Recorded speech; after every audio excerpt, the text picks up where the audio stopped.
Hello friends, good morning. நான் இன்றைக்கி இட்லி சாம்பார் செய்ய போகிறேன். அதுக்கு செய்ய தேவையான பொருட்கள்: பல்லாரி 1 கட் பண்ணி வச்சுருக்கேன், தக்காளி 3, பச்சை மிளகா, கத்திரிக்காய் 2, ஒரு உருளைக்கிழங்கு பொடியாக கட் பண்ணி வச்சுருக்கேன். இப்போ எப்படி செய்யலான்னு பாருங்கள். பாசிப்பருப்பு அவிய வச்சுருக்கேன். இப்போ அந்த பாசிப்பருப்பு அவிஞ்சதில் நம்ம எல்லாத்தையும் போட்டுக்குவோம். ஃபஸ்ட்டு பல்லாரி போட்டுக்குவோம். அடுத்து தக்காளி, பச்சை மிளகா,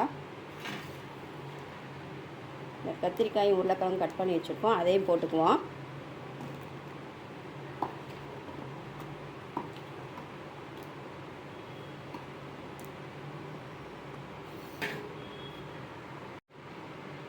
இப்போ இந்த காயெல்லாம் இதில் சேர்த்தாச்சு.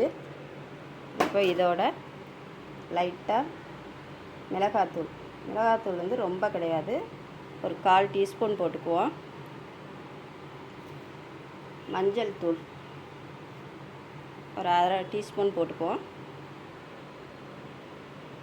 அடுத்து சீரகம் சோம்பு அரைச்சி வச்சுருக்கேன், அது ஒரு ஸ்பூன் போட்டுக்குவோம். அடுத்து தேவையான அளவு உப்பு,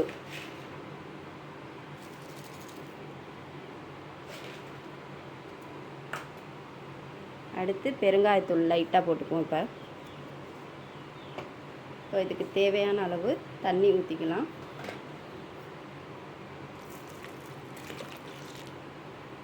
இது கூட கொஞ்சம் புளி தண்ணி வச்சுருக்கேன், அதை லைட்டாக ஊற்றிவிடுவோம், ரொம்ப ஊற்றாமல் லைட்டாக. இப்போது இதை எல்லாத்தையும் மிக்ஸ் பண்ணி விடுவோம். இது ஒரு 10 நிமிஷம் வேகட்டும்.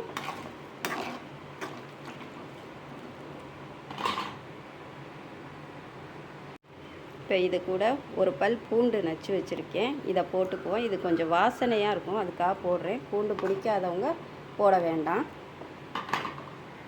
ஒரு 10 நிமிஷம் ஆனாலும். இப்போ பாருங்கள், சாம்பாரில் நல்லா காயெல்லாம் நல்லா வெந்துருச்சு பாருங்கள். இப்போ இந்த ஸ்டேஜில் இதுக்கு தாளித்து ஊற்றிக்கிடுவோம். ஒரு சின்ன கடாய் வச்சு அதில் ஆயில் ஊற்றியிருக்கேன் தாளிக்கிறதுக்கு. இப்போ இதில் கொஞ்சம் கடுகு, சீரகம் கொஞ்சம் போடுறேன், 2 காஞ்ச மிளகாய் போடுறேன்.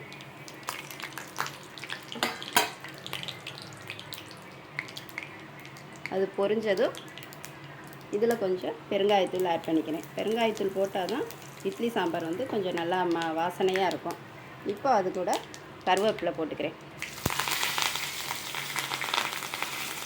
இப்போ இதை அதில் ஊற்றிக்கிடுவோம். இப்போ பாருங்கள், தாளிச்சதை அதில் ஊற்றியாச்சு.